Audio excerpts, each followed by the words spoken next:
സൗദിയിലെ വടക്കൻ മേഖലകളിലെ നിരവധി പ്രദേശങ്ങളിൽ ശനിയാഴ്ച മുതൽ അതിശൈത്യ കാലാവസ്ഥ അനുഭവപ്പെടുമെന്ന് കാലാവസ്ഥാ വിഭാഗത്തിന്റെ മുന്നറിയിപ്പ്.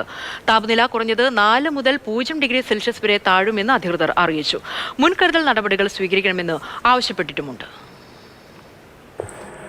വിവിധ മേഖലകളിൽ, പ്രത്യേകിച്ച് വടക്കൻ മേഖലകളിൽ നാളെ മുതലാണ് താപനില 1 മുതൽ 0 ഡിഗ്രി സെൽഷ്യസ് വരെ താഴുമെന്നും കൊടും തണുപ്പ് അനുഭവപ്പെടുമെന്നും ദേശീയ കാലാവസ്ഥാ വിഭാഗം അറിയിച്ചിട്ടുള്ളത്. തബൂക്ക്, അൽ ജൗഫ്, വടക്കൻ അതിർത്തികൾ, ഹായിൽ, മദീന മേഖലയുടെ വടക്കൻ ഭാഗങ്ങൾ എന്നിവിടങ്ങളിൽ താപനില താഴ്ന്ന അവസ്ഥയിലായിരിക്കും. ജനുവരി 3 വെള്ളിയാഴ്ച വരെ ഇത് തുടരും. ജനങ്ങൾ പുറത്തിറങ്ങുമ്പോൾ ശ്രദ്ധിക്കണം.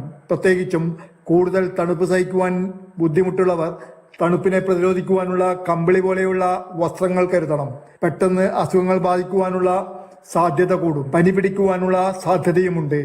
ഈ മേഖലയിലുള്ളവർക്കെല്ലാം ജാഗ്രതാ നിർദ്ദേശം നൽകിയിട്ടുണ്ട്. എന്നാൽ തണുപ്പ് ആസ്വദിക്കുന്നവരൊക്കെ കാലാവസ്ഥാ മാറ്റത്തിൽ സന്തോഷവാന്മാരുമാണ്.